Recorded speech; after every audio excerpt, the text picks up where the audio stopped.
Haré resumen, pero también quiero hacer un poco posicionamiento de dónde estamos con este barómetro que cumple su tercera edición, ¿no? 3 años que han sido realmente intensos, que comenzamos en confinamiento, tuvimos una primera versión totalmente digital, luego nos vimos en octubre todos con mascarillas y con más miedo que otra cosa a ver qué ocurría en este año 2020, justo antes que se cerrasen aquí restaurantes y bares. Afortunadamente el año pasado ya nos vimos con otras caras distintas, también con mascarilla, pero con cierta esperanza, esperanza de una recuperación, esperanza de que el COVID, como parece que es así, pues iba a estar dominado, ya estaba la vacuna y demás, pero ya había por ahí un ruido que se llamaba microchips y componentes. Y ahora, donde ya hasta la OMS dice que esto pinta como que se acaba de la COVID y ojalá sea así.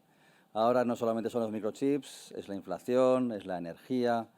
De alguna manera 3 años marcadísimos por la coyuntura, ¿no? Se ha dicho antes, la coyuntura es mala, es muy mala, y todo esto en un entorno donde hay una transformación fundamental y profunda. Por tanto, es muy difícil separar lo que sentimos hoy, el tema de las ventas, el tema de los problemas de hoy, el PERTE, que el señor ministra, por supuesto, antes se ha nombrado varias veces respecto al PERTE, pero todo eso es ahora, es coyuntura, ¿no? Y el PERTE y otras herramientas tienen que ver con esa transformación.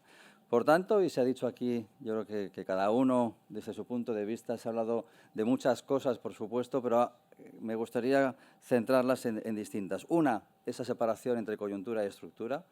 La coyuntura esperemos que pase y algún día nos normalizaremos, aunque muy bien has dicho que parece que la nueva normalidad es el cambio, la crisis constante.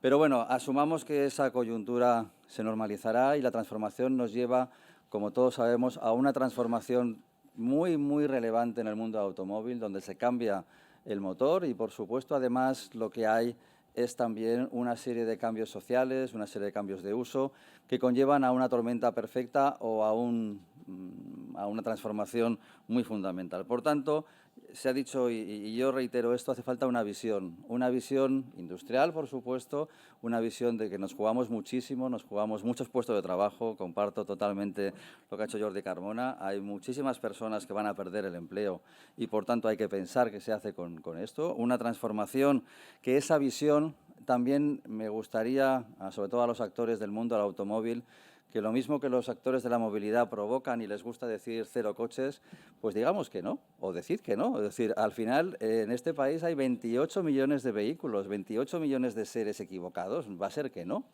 Cuando nos abren las puertas del fin de semana se atasca todo y no es porque nos obliguen, digamos que los atascos vienen dados porque nos gusta movernos y nos gusta irnos de un lugar grande a un lugar pequeño en general. Nos gusta ir a la montaña, ir a la playa y eso ocurre y seguirá ocurriendo. Electrificar España va a ser muy difícil. Hay pueblos de 100 habitantes que se convierten en fin de semana en lugares de miles de habitantes. ¿Qué hacemos con esto, no?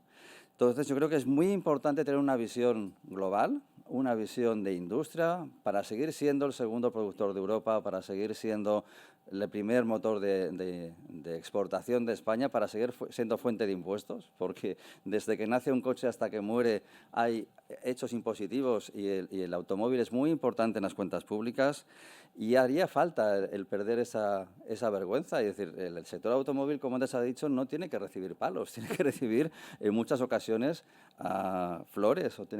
Y en ese sentido, si me permitís a los actores de ese sector, un poquito más de autoestima y de decir, oye, a usted, coches sí, coches no, pero defendamos una realidad que, insisto, 28 millones de vehículos dicen que en este país sigue habiendo coches, ¿no? Cierto es que en los centros de las ciudades hay que hacer cosas, pero también hay que hacerlas con un poquito de cariño, señor Collboni. En el Ayuntamiento de Barcelona, como bien se ha dicho, muchos de los ciudadanos sentimos que el coche es algo incómodo. Y también me gustaría recordar, sin subrayar en exceso, declaraciones de la segunda teniente de alcalde que estaba muy contenta con el cierre de Nissan. Y todo esto, hablamos de los políticos y ustedes lo son, pero ustedes responden a los votantes, ustedes no son ni mucho menos ingenuos. Hay población que piensa en ello. Por tanto, no señalemos al político, señalemos o pensemos que hemos de convencer a la sociedad, porque muy probablemente veamos pocos cambios en los ayuntamientos. Habrá alguno probablemente, pero no trascendentes. Por lo tanto, hemos de pensar que no solamente es el político que piensa una cosa, sino que responde a una parte importante de la sociedad. Por tanto, visión, punto 1. Segundo, tiempo y dinero. el tiempo es fundamental y también se ha dicho, este cambio es tan importante que no se puede hacer en 2 días. Cada vez que hay un plazo que se acorta, nos complicamos la vida. El Parlamento Europeo ya ha dicho que a partir del 2035 no se podrá vender coches con motor térmico, ni siquiera híbridos. Eso está aquí al lado. O sea, pensar en el 2050 aún nos daba cierta tranquilidad. El 2035 está aquí al lado y falta muchísimo por hacer. Muchísimo, sobre todo en infraestructura.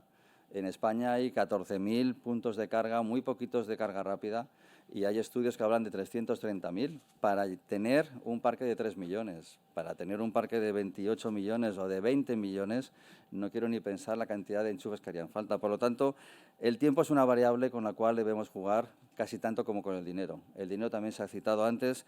Hay un montón de inversiones, los fabricantes hacen un esfuerzo terrible. Estamos en casa SEAT, Grupo Volkswagen. La transformación del Grupo Volkswagen hacia la electromovilidad es impresionante, la plataforma, todo lo que está haciendo. Pero eso es mucho dinero que requiere apoyo, por supuesto, y sobre todo tiempo de digestión. Al final, si no, ¿qué vamos a hacer cuando venzamos los plazos? No se puedan vender coches con motor térmico, cerramos las plantas, vamos caminando. Aquí hay una ecuación muy compleja. Y como hay prisa y hay ponentes mucho más relevantes que servidor, déjame citar o plantear que hemos de prepararnos para lo peor. Hemos de pensar que va a haber destrucción de empleo. Hemos de pensar que el ciudadano va a tener limitada su libertad. Hablábamos de prohibición como una gran cosa y el coche es sinónimo de libertad. Pero preparémonos para lo peor.